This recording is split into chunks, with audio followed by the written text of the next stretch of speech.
পাকিস্তান এবং ভারতের মধ্যে বর্তমানে যুদ্ধবিরতি চলছে, কিন্তু এই সংঘাত বা যুদ্ধ কি বিপজ্জনক পর্যায়ে চলে গিয়েছিল? এমনটাই কিন্তু দাবি মার্কিন প্রেসিডেন্ট ডোনাল্ড ট্রাম্পের। কি বলছেন তিনি? দর্শক, সেই সংবাদ এবং তার বিশ্লেষণ আনবো। তার আগে ভয়েস বাংলার সংবাদগুলো আপনাদের কেমন লাগছে অনুগ্রহ করে আপনারা নিয়মিত মতামত দিয়ে আমাদেরকে জানাবেন। আসুন আমরা একটু বিশ্লেষণ করি কি বলছেন ডোনাল্ড ট্রাম্প এই যুদ্ধের ব্যাপারে। আনন্দবাজার পত্রিকার খবরে বলা হচ্ছে যে ভারত এবং পাকিস্তানের মধ্যে সংঘাত বিপজ্জনক জায়গায় পৌঁছে গিয়েছিল। এমনই বিপজ্জনক ছিল যে সেই পরিস্থিতি যে এন দিয়ে শুরু হয় এমন শব্দ উচ্চারণের কাছাকাছি পৌঁছে গিয়েছিল দুই দেশ। এন শব্দটা দিয়ে কি বোঝাচ্ছেন এটা আনন্দবাজার পত্রিকা উদ্ধার করতে পারেনি, ভারতীয় কূটনীতিকরাও বুঝতে পারছেন না এন বলতে কি, শব্দটার কি অর্থ একমাত্র ডোনাল্ড ট্রাম্পই জানেন। আর কোন বিপজ্জনক গোয়েন্দা তথ্য পেয়ে তিনি দ্রুত বেগে এই যুদ্ধ থামিয়ে নিজেই ঘোষণা করলেন যে পাকিস্তান এবং ভারতের মধ্যে যুদ্ধবিরতি কার্যকর হয়েছে।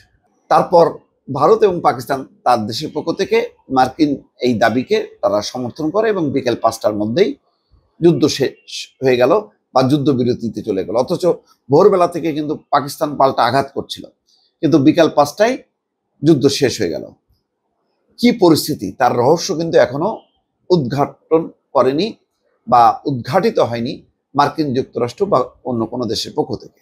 এখানে বলছেন যে এমনই বিপজ্জনক ছিল যে সেই পরিস্থিতি যে এন দিয়ে শুরু হয় এমন শব্দ উচ্চারণের কাছাকাছি পৌঁছে গিয়েছিল দুই দেশ।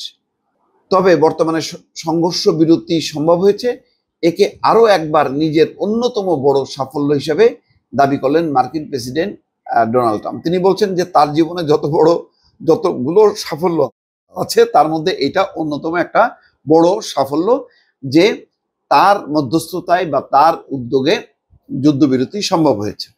তার দাবি সারা জীবনে তিনি যত বড় বড় ঘটনার কৃতিত্ব পেয়েছেন এটি তার মধ্যে অন্যতম। মার্কিন সংবাদ মাধ্যম ফক্স নিউজকে দেওয়া এক সাক্ষাৎকারে ট্রাম্প এমনটা জানিয়েছেন। ভারত পাকিস্তান সংঘাত প্রসঙ্গ উঠলে ট্রাম্প বলেন এটা খুব গভীর সমস্যার দিকে এগোচ্ছিল, সকলেই শক্তিশালী। তার মানে ভারত পাকিস্তান দুটোই শক্তিশালী দেশ, দুটোই পরমাণু শক্তিধর দেশ। ভারত অবশ্য এটা স্বীকার করে না, ভারত খুব তুচ্ছ-তাচ্ছিল্য করে যে পাকিস্তানকে তারা গুড়াই দিয়েছে, পাকিস্তান কিছুই না। কিন্তু ডোনাল্ড ট্রাম্প স্বয়ং বলছেন যে দুই দেশই সমান শক্তিশালী। উত্তেজনার পারদ চড়তে চড়তে এমন পর্যায়ে পৌঁছে গিয়েছিল যে পরের ধাপই হতে পারত এন ওয়ার্ড। এনটা কি বোঝাই যাচ্ছে না। এরপরেই সাংবাদিকের উদ্দেশ্যে ট্রাম্পের প্রশ্ন, এন ওয়ার্ড মানে জানেন তো? খুব সাংঘাতিক শব্দ ওটা, পরমাণু অস্ত্র বোঝাতেই ওই শব্দ ব্যবহার করা হয়, কিন্তু আমরা কখনো শুনিনি এরকম পরমাণু মানে অস্ত্র বা যুদ্ধ বলতে যে এন শব্দটা বোঝানো হয়। ভারত এবং পাকিস্তানের মধ্যে সংঘর্ষ বিরতির কথা প্রথম ঘোষণা করে কৃতিত্ব নিয়েছিলেন ট্রাম্প। সামাজিক যোগাযোগ মাধ্যমে জানিয়েছিলেন দুই দেশ সংঘর্ষ বিরতির মানে যুদ্ধবিরতির সিদ্ধান্ত নিয়েছে।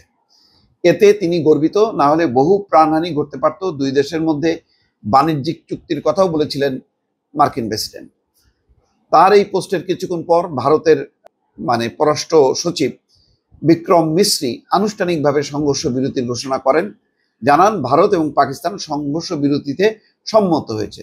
তবে আমেরিকার মধ্যস্থতা বা হস্তক্ষেপের কথা স্বীকার করেনি ভারত কোনোভাবে আমেরিকা এখানে ঢুকুক এটা চায় না, চাইলেই তো তাদের জারি জুরি ফাঁস। মিস্ত্রি জানিয়েছেন ভারত এবং পাকিস্তানের সামরিক বাহিনীর director general of military operations এর মধ্যে কথা হয়েছে হটলাইনে।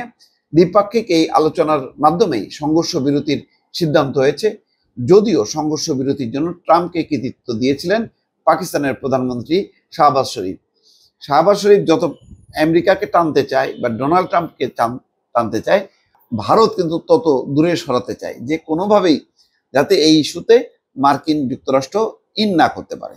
ভারত এবং পাকিস্তানের মধ্যে দীর্ঘদিনের কাশ্মীর সমস্যা নিয়েও মধ্যস্থতার ইচ্ছা প্রকাশ করেছিলেন ট্রাম্প। পরে বিদেশ মন্ত্রকের মুখপাত্র রণধীর জয়সওয়াল জানান, কাশ্মীর নিয়ে ভারতের অবস্থান বরাবর একটাই, এই সংক্রান্ত যে কোনো সমস্যার সমাধান হবে ভারত এবং পাকিস্তানের দ্বিপাক্ষিক আলোচনার মাধ্যমেই, অন্য কোনোভাবে না।